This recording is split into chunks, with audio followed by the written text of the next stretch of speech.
जय हिंद। तो आज की वीडियो में हम एटम के बारे में समझेंगे। इससे पहले वाली वीडियो में हमने केमिस्ट्री का जो पहला टॉपिक होता है मैटर, हमने उसे टोटली कंप्लीट कर दिया था और ऑर्गेनिक और इनऑर्गेनिक को भी हमने देख लिया था। अब आज के टॉपिक में हम कंप्लीटली एटम को कंप्लीट करेंगे। चलिए स्टार्ट करते हैं। एटम, देखिए एटम के बारे में सबसे पहले जानकारी कणाद ने दी थी। अगर आपने मेरा हिस्ट्री का वीडियो देखा होगा तो उसमें आपको मालूम होगा कि षष्ठ दर्शन में एक दर्शन था, वैशेषिक दर्शन, जिसे कणाद ने लिखा था। कणाद ने ही उसमें एटम के बारे में सबसे पहले जानकारी दी थी। तो कणाद ने, लेकिन इसका इन्होंने बहुत ज्यादा विस्तृत वर्णन नहीं किया। बहुत ज्यादा कह दे विस्तृत वर्णन किसने किया है? तो जॉन डाल्टन ने। डाल्टन, देखिए हमारा जो एटम होता है, एटम कुछ गोल, इस तरह गोल शेप का होता है। इसके बीच में एक न्यूक्लियस पाया जाता है। जिस तरह सेल के अंदर भी न्यूक्लियस होता है, उसी तरह एटम के अंदर के बीच में नाभिक होता है, न्यूक्लियस होता है। इसी न्यूक्लियस के अंदर होते हैं कुछ तत्व, प्रोटॉन और न्यूट्रॉन, प्रोटॉन और न्यूट्रॉन, और इसके बाहर रिंग्स घुमा करती हैं, ऐसे रिंग्स होती हैं। कुल 4 रिंग्स होती हैं। इन रिंग्स में न्यूट्रॉन होते हैं। इन रिंग्स में न्यूट्रॉन होते हैं, न्यूट्रॉन होते हैं इन रिंग्स में। अब जो प्रोटॉन और न्यूट्रॉन और इलेक्ट्रॉन, ये जो बाहर के होते हैं इन्हें इलेक्ट्रॉन कहते हैं, इलेक्ट्रॉन। तो प्रोटॉन, न्यूट्रॉन, इलेक्ट्रॉन, ये तीन चीजें मुख्य होती हैं जो कि एटम में पाई जाएंगी। बाकी और ही बहुत से होते हैं, जैसे कि meson, pi meson, boson, neutrino, anti neutrino, पर ये इतना जरूरी नहीं है। अब पहले क्या था, ऐसा कहा जाता था कि एटम को तोड़ा नहीं जा सकता। इसमें बहुत लोगों ने अपनी थ्योरी भी दी है, लेकिन बाद में फिर टेक्नोलॉजी बढ़ी और एटम को तोड़ दिया गया। और जब एटम को तोड़ा गया तो उसके अंदर प्रोटॉन, न्यूट्रॉन मिला, इलेक्ट्रॉन मिला, और बहुत से अलग भी मिले, जैसे कि बस हमने बताया boson, neutrino, anti neutrino, meson, pi meson, इस तरीके और भी चीजें मिली। तो इनमें समय बहुत डिफरेंस था, तो इनको 2 पार्ट में डिवाइड किया गया। देखिए जितने पार्टिकल्स के अंदर पाए गए, प्रोटॉन, न्यूट्रॉन, इलेक्ट्रॉन, बाकी जो भी हैं, उन्हें हम मुख्य पार्टिकल, फंडामेंटल पार्टिकल भी कहते हैं। फंडामेंटल पार्टिकल,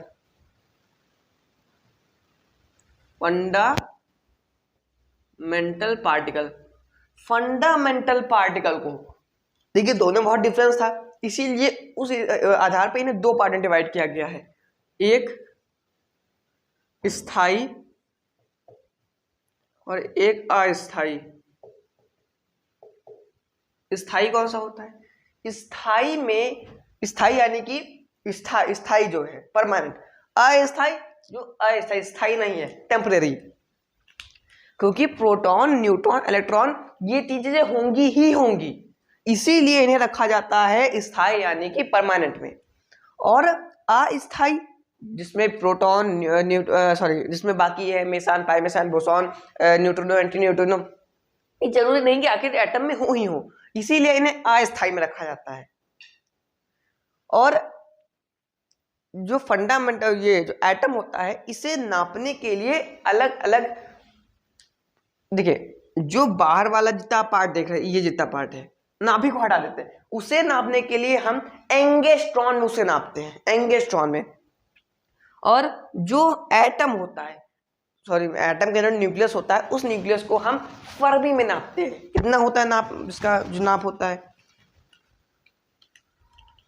देखिए जब हम एटम को नापते हैं तो इसे हम एंगस्ट्रॉन में नापते हैं। एंगस्ट्रॉन कितना होता है? तो 10 × 10⁻⁻10 एंगस्ट्रॉन। और जब हम इसके अंदर के नाभिक को नापते हैं तो उसके नाभिक को हम फर्मी में नापते हैं। इसमें फर्मी में ये भी होता है 10 × 10⁻⁻15, इतना यानी ज्यादा छोटा होता है, ये थोड़ा बड़ा होता है। तो ये थी एटम की थोड़ी ऊपर की जानकारी। अगर आपको उसका स्क्रीनशॉट लेना ले लीजिए, फिर आगे देखते हैं। अब आगे देखते हैं। देखिए, एक वैज्ञानिक थे जिनका नाम था जे थॉमसन। जे थॉमसन, इन्होंने क्या किया, एटम के अंदर एक निकाला एक चीज। देखो ये कौन चीज है, देखा बड़ी गौर से, अरे देखो ये तो इलेक्ट्रॉन चाचा है। इन्होंने क्या किया, इलेक्ट्रॉन की खोज कर दी। कहते अरे इलेक्ट्रॉन है ये, इलेक्ट्रॉन की खोज करी। अब प्रोटॉन न्यूट्रॉन की खोज करता है बाद में देखेंगे, क्योंकि इलेक्ट्रॉन की जरूरत, क्योंकि अगला जो आपको बताने वाले हैं उसमें इलेक्ट्रॉन की ज्यादा जरूरत है। इसके बाद आए रदरफोर्ड।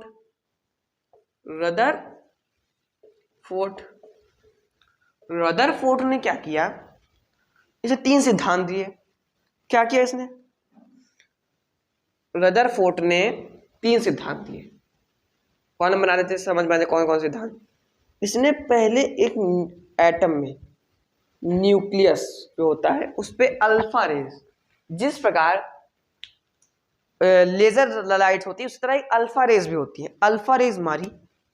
तो जो अल्फा रेज एटम के बाहरी पार्ट पे लगी, यानी कि जो न्यूक्लियस पे नहीं लगी, न्यूक्लियस का जो बाहरी पार्ट होता है, यानी कि जैसे ये न्यूक्लियस है तो न्यूक्लियस पे नहीं लगी, बाकी उसके ये जो एटम के अंदर ही लगी, लेकिन न्यूक्लियस पे नहीं लगी तो ये बाहर चली गई, लाइट ऐसे बाहर चली गई। तब इसने एक सिद्धांत दे दिया कि एटम का अधिकांश भाग खोखला होता है, परमाणु का अधिकांश भाग खोखला होता है। दूसरा, फिर इसने कहा मारी, न्यूक्लियस की एकदम साइड में मारी। न्यूक्लियस साइड में मारी तो एकदम रिफ्लेक्ट मार गई, जैसे साइड में मारी रिफ्लेक्ट मार गई, जैसे मारी रिफ्लेक्ट मार गई। एक और ऐसा सिद्धांत दे दिया। क्या दिया, देखिए, न्यूक्लियस का अपना कोई चार्ज नहीं होता है, न्यूक्लियस का अपना कोई चार्ज नहीं होता है। न्यूक्लियस के अंदर होता है प्रोटॉन, प्रोटॉन में होता है प्लस चार्ज, प्रोटॉन में होता है प्लस चार्ज। अब जो रदर चाचा ने अल्फा रेज मारी है, अल्फा रेज में भी है प्लस चार्ज, प्लस चार्ज को रिफ्लेक्ट कर देता है और प्लस चार्ज माइनस चार्ज को खींच लेता है। अब न्यूक्लियस प्रोटॉन में है प्लस चार्ज, न्यूक्लियस में है तो न्यूक्लियस में हो गया प्लस चार्ज, और न्यूट्रॉन में कोई चार्ज नहीं है, प्रोटॉन में है प्लस चार्ज, न्यूट्रॉन में कोई चार्ज नहीं होता, ना प्लस ना माइनस। अल्फा रेज में है प्लस चार्ज, मार गई रिफ्लेक्ट। तो उसने एक सिद्धांत दे दिया कि न्यूक्लियस के अंदर प्लस चार्ज होता है।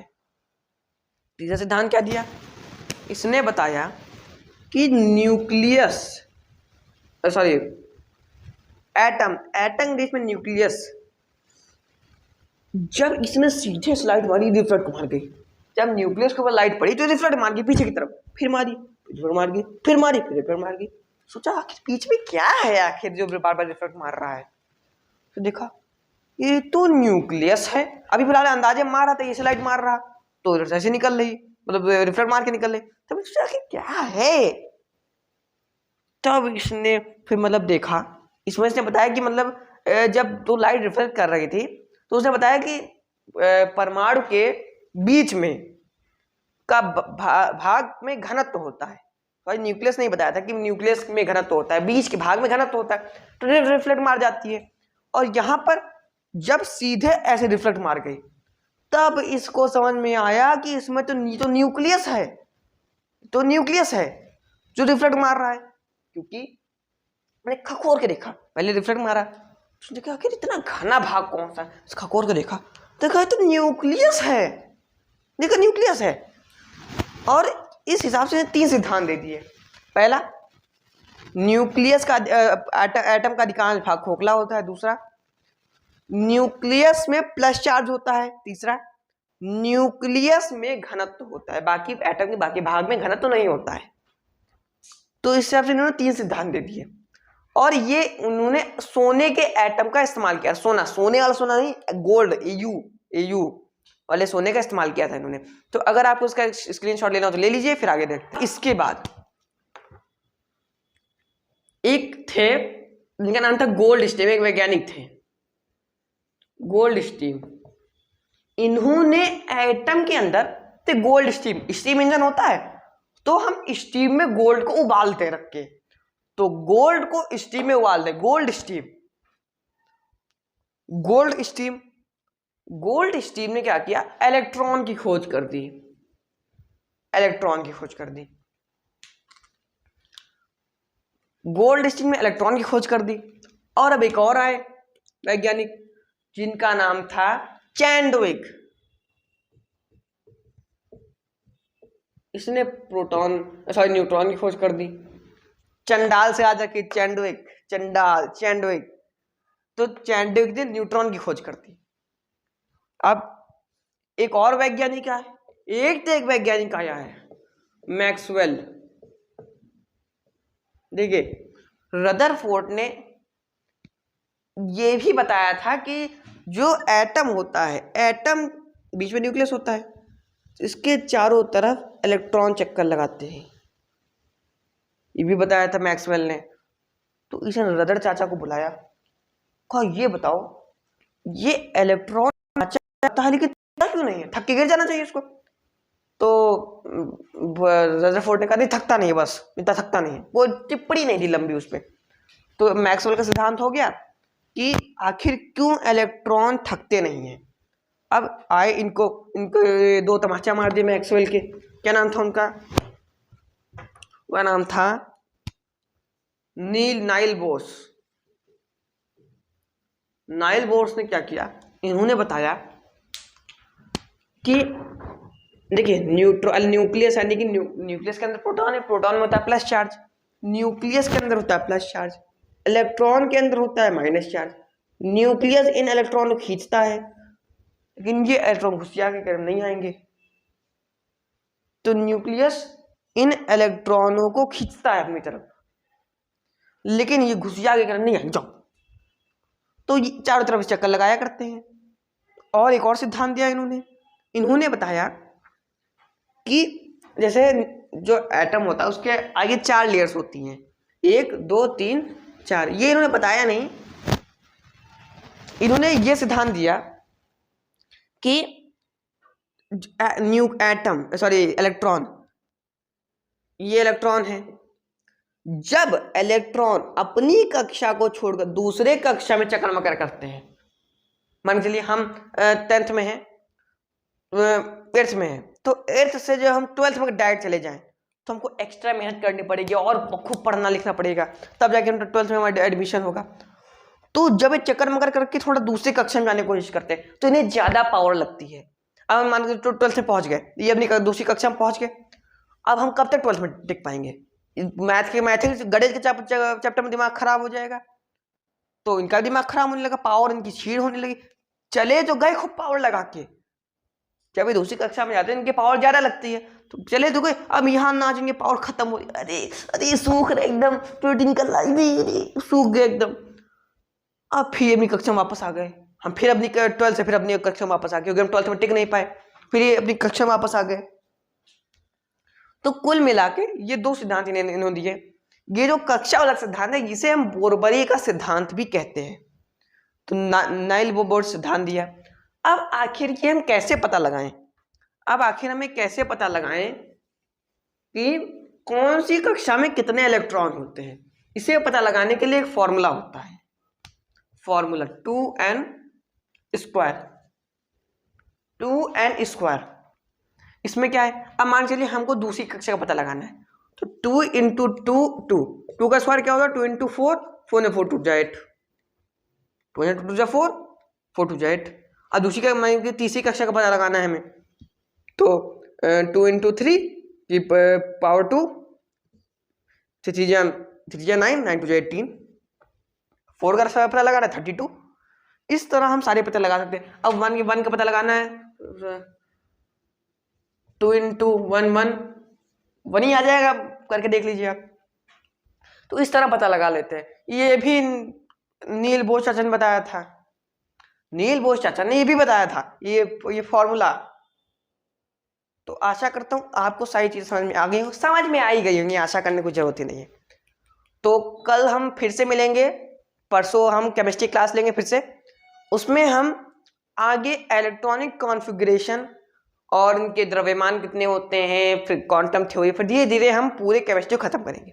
फिर मिलेंगे नए टॉपिक के साथ, तब तक के लिए जय हिंद जय भारत।